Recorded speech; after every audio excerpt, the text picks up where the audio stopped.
Es lo que hay, en efecto, es lo que hay.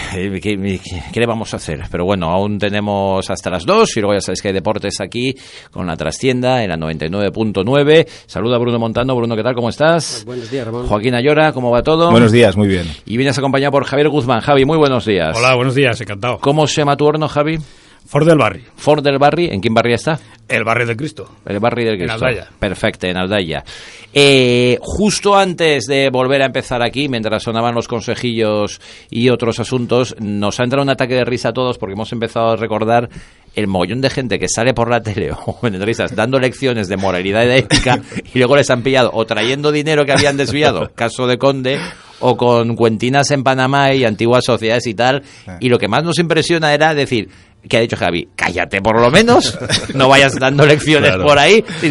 Vale, podemos entender que la condición humana, en la condición humana va implícito escaquear impuestos porque nos dan unos hachazos muy grandes. Pero cállate, claro. Habla del mar, de los pescados, de la harina, de la baguette, de la rosquilleta, me da igual, de las tortugas del Oceanographic.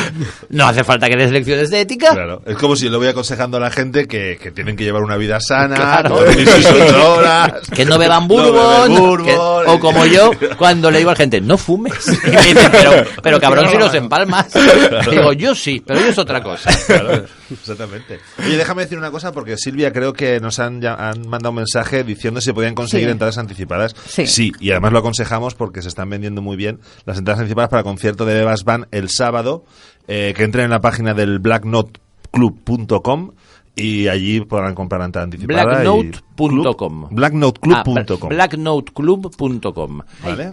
Mira, como yo salga un sábado, que llevo 15 años sin salir un sábado, y esté el aforo y no pueda entrar, me quemo a lo bonzo, ¿eh? Yo os monto un escándalo. No, a lo mal se quema a lo bonzo porque salió un sábado y dijeron, no, está lleno, te jodes. A ti luego te daré la contraseña. La contraseña de la puerta de la taxi. Vale. Eso me gusta, amigo. Bueno, con Bruno Montano siempre hablamos de libros. Nos traes 2 libros, misma autora. Imre Kertész, ¿cómo se pronunciaría, Bruno? Pues no tengo ni idea, porque no sé húngaro, pero más o menos literal como aparece ahí, Kertész, creo. Kertész, vale. Sí. ¿Quién es esta mujer o es un hombre? Es un hombre. Fíjate, es un hombre. Voy bien, ¿eh? Voy bien. Pues, espero luego estar más fino contigo, Javi. Es que no has venido a los 10 minutos de la reunión cuando hacemos todo el programa. Porque estaba ahí arreglando cosas con Pepe Barberá y tal. Pues nada, es un pequeño homenaje que quiero yo hacer a este grandísimo escritor húngaro que murió hace 12 días exactamente, el 31 de marzo murió. Y es uno de mis escritores preferidos. ¿Que tú digas eso? Sí, es más, lo comentaba con Poppy fuera, que yo creo que es lo que más se acerca a un escritor perfecto. ¿Sí? Sí. Caray, me estás dejando... Sí, es un hombre que sobrevivió a los 2 grandes totalitarismos del siglo XX, a los campos de concentración alemanes y a las dictaduras de corte stalinista que se dieron en su país durante 30 años, ¿no? Sobrevivió a Auschwitz, a Buchenwald y luego a 40 años de comunismo en Hungría, lo que se conoció por cadarismo, ¿no? Una especie de comunismo un poco light que la URSS permitió en Hungría a cambio de que no se salieran del Pacto de Varsovia y tal, pero comunismo al fin y al cabo que... Pero vamos, el amigo Imre se lo comió todo. Se lo comió todo y a pesar de eso... De unos y de otros. Sí. Lo que impresiona sobre todo de este hombre es que a pesar de eso es un hombre vitalista, un hombre que vivió a gusto, que invita a vivir y que su lectura siempre es reconfortante. No perdió el sentido del humor, ni las ganas de vivir. No perdió el sentido del humor, ni las ganas de vivir. Él dice que siempre detrás de la niebla gris siempre escuchaba una voz que le decía vive, vive, vive porque vale la pena. Y ya te digo, ni los nazis pudieron con él, ni los comunistas cadarianos tampoco. Entre estas 2 novelas, Crónica del Cambio, esto es un ensayo. Sí, este es el último, La última posada es el último libro que ha escrito, que se publicó 3 días antes de morir, o sea, es lo último y lo último que se va a poder leer de él. Y este es un diario, él tiene varios diarios, he elegido este porque sé que a ti también te interesa mucho la escritura de diarios y tal, aunque su libro más conocido es Sin Destino, un libro en el que cuenta su experiencia en los campos de concentración de forma novelada, a través de otro personaje. Él entró en Auschwitz con 15 años. Y te voy a contar cómo es ese algo. Cuéntanos. Pues él sabía, por su origen judío, hablaba yiddish, y el yiddish se parece un poco al alemán. Entonces, cuando ingresó en el campo de concentración de Auschwitz, los prisioneros que les ayudaban a bajar del campo les hablaban en yiddish o en alemán. Y él entendía un poquito, y entendió que los prisioneros le dijeron que si le preguntaban la edad, dijera 16 o más. Porque ellos no lo sabían, pero de 15 años hacia abajo iban a la cámara de gas directamente. Directos. Y de 16 arriba los usaban para trabajar. Entonces a él le dijeron en yiddish que dijera 16, él tenía 15. Oye, son esas situaciones de la vida. Estás bajando de un tren que te han tratado como ganado. No sabes nada y qué maravilloso por un lado, pero qué tremendo que te encuentras un alma caritativa que te susurra en un momento, di que tienes 16. Tú te quedas con la copla y lo dices. Cuando te preguntan la edad es... macho. De hecho, Sin Destino, su libro mítico, empieza así. Empieza en los primeros 20 minutos del ingreso al campo. Para él son fundamentales. En los primeros 20 minutos de ingreso al campo se decide si vas a vivir o vas a morir. En su caso tuvo suerte, dijo 16 y vivió. Los que dijeron 15 murieron. Fueron gaseados directamente. Y estuvo allí varios años. Estuvo año y medio en Auschwitz y luego en Buchenwald. Luego fue liberado, volvió a su país, siguió estudiando. En su país se impuso el cadarismo, lo sometieron intelectualmente, lo amordazaron intelectualmente. Fíjate cómo eran los intelectuales de esta época y en aquellos países. Escribió una obra impresionante en un pisito de 29 metros. Durante 35 años vivió en un pisito de estos sociales de 29 metros. Y en la mesita de railite de su cocina escribió una obra fantástica por la que recibió el premio Nobel en el 2002. Buah. Pequeño inciso un poco tonto. ¿Habéis visto ese programa de tele que es Mini Casas? Sí. Sí. Lo habéis visto, ¿eh? Sí. Que es flipante.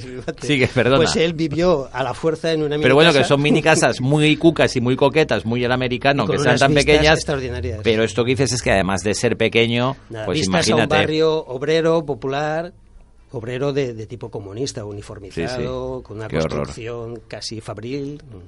Sí, pues a pesar de eso no pudieron tampoco con su espíritu. Ya a partir del 90, con la caída del muro y la instauración en Hungría de regímenes más democráticos, pues digamos que empezó el hombre a prosperar un poco. Vivió incluso de escribir letras de cabaret, de escribir anuncios publicitarios, de hacer traducciones incluso de obrero metalúrgico. Y ya a partir del 90, pues el hombre ya, gracias a los alemanes que descubrieron su obra, que le propusieron para premio Nobel y al final se lo dieron porque los funcionarios culturales de su país no querían, porque decían que él no era húngaro, él era judío. Que había otros escritores húngaros, Sándor Márai, por ejemplo, que merecían Sándor Márai, que es muy bueno. Es muy bueno también, que merecían el premio Nobel más que no. También me parece muy curioso en la literatura cómo de repente un país te descubre. Y os cuento esto porque a lo mejor no lo sabes, Bruno, y a lo mejor los oyentes y los compañeros de la mesa tampoco lo saben, pero James Ellroy donó los derechos de autor de su última novela en Francia, bueno, la última novela que ha publicado, Perfidia, los donó a las víctimas de los atentados yihadistas de París. Y se ha sabido ahora, porque él puso, bueno, eso que dices, por favor que no se entere nadie, que yo que no quiero que nadie piense que hago esto para publicitar. Ha vendido unos 70.000 ejemplares en Francia, con lo cual igual son 100.000 euros o más de donativo, que no está nada mal. Y lo ha hecho pues porque cree en la causa esta y está contra el terrorismo, pero dos, ha dicho, es una manera de rendir tributo a Francia porque fue el primer país que apreció mi talento y mi obra. Entonces yo creo que eso cuando eres escritor se te queda siempre. En el caso de Bukowski también fue Alemania el primer país de Europa que lo descubre. Hombre, fíjate que pertenece a la Real Academia de la Lengua alemana. Toma. Sí. O sea, que en Alemania se le apreció muchísimo, se apreció su literatura, sí. ¿Algo más de este autor? ¿Algo más de su vida, de su obra? Un mensaje muy importante. Él sobrevivió a Auschwitz. Para él, Auschwitz es el único gran mito que ha creado el siglo XX. No sé si recordarás una mítica frase de Adorno que decía, después de Auschwitz, la poesía es imposible. Pues bien, Kertész dice, no, claro que es posible la poesía, la vida, incluso la buena vida, pero ojito. Auschwitz no fue producto de una situación política, social, económica. Auschwitz está en nuestros genes. El hombre tiene esa conducta preprogramada. Ojito que cualquier Ante cualquier sobresalto cualquier podemos otra circunstancia repetir de este esta, estilo esta, puede repetirse. De esta hecho, masacre industrial. Claro. Vemos los Balcanes no hace mucho, Hutus contra Tutsis tampoco hace mucho, 500.000 muertos a machetazos. O sea, cuando se dan las circunstancias propicias, el hombre desarrolla eso que lleva, como él dice, como un programa mental ahí almacenado, ¿no? La obra que cuenta Rodasby se llama Sin Destino. Sin Destino es una novela que cuenta a través de un alter ego novelado la experiencia de un niño de 15 años en un campo de concentración. ¿Sí? Es que conozco a varios oyentes que tú lo recomiendas, se lo compran. ¿Sí? Y entonces por eso siempre conviene dejar claro el título, porque luego me avisan vía WhatsApp, vía Twitter o algo. ¿Cuál es el libro del que ha hablado Bruno? Juan, si lo hemos repetido 7 veces. No, eso no lo digo. Digo, pues este. Sin Destino. Bueno, y también está Yo, otro, sí, Crónica de Cambio y La Última Posada. Que es el último que se ha publicado sobre él, La Última Posada. Y voy a leeros una frase que he encontrado, que os va a encantar, y da un poco cuál es el talante de este hombre, ¿no? Esto lo escribe él con 87 años, ¿vale? Vida sexual intensa. Ese inútil tormento y placer tampoco acaba en la senectud. Por lo visto, mientras nuestra libido se mantenga intacta, las ganas de crear funcionan en nuestro interior.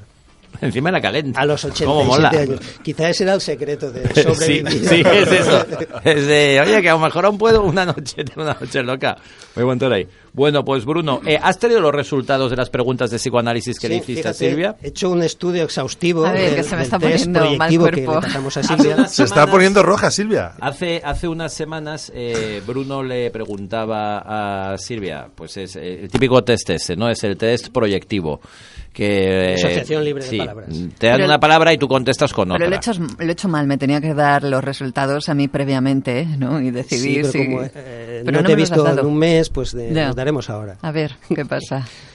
Bueno, después me he reunido con un equipo de psicoanalistas, junguianos, adlerianos, freudianos y tal. ¿Y qué habéis decidido? Y hemos llegado a una serie de conclusiones, ¿no? Hicimos una reducción del test de Jung y te pasamos solo 10 palabras, ¿no? Sí. Entonces, hemos visto que un 80% de tus respuestas son lógicas. Has usado antónimos, sinónimos, palabras del mismo campo semántico. Eso da idea de que tienes llevaba un componente... la condición del micro delante. Tener el cachofa delante te cambia. El otro 20% es su lado, que está como una regadera, ¿no? No, sí. No. No. El 80% es un componente racional, práctico, alto. Luego has dado una respuesta muy poética. Cuando te preguntamos libro dijiste eterno. Y eso da idea también de un componente poético emocional ahí importante. Y luego una problemática. Te dije Ramón. Sí. Y ahí pone sexo. Ah, no, era broma. Y contestaste curro. Sí.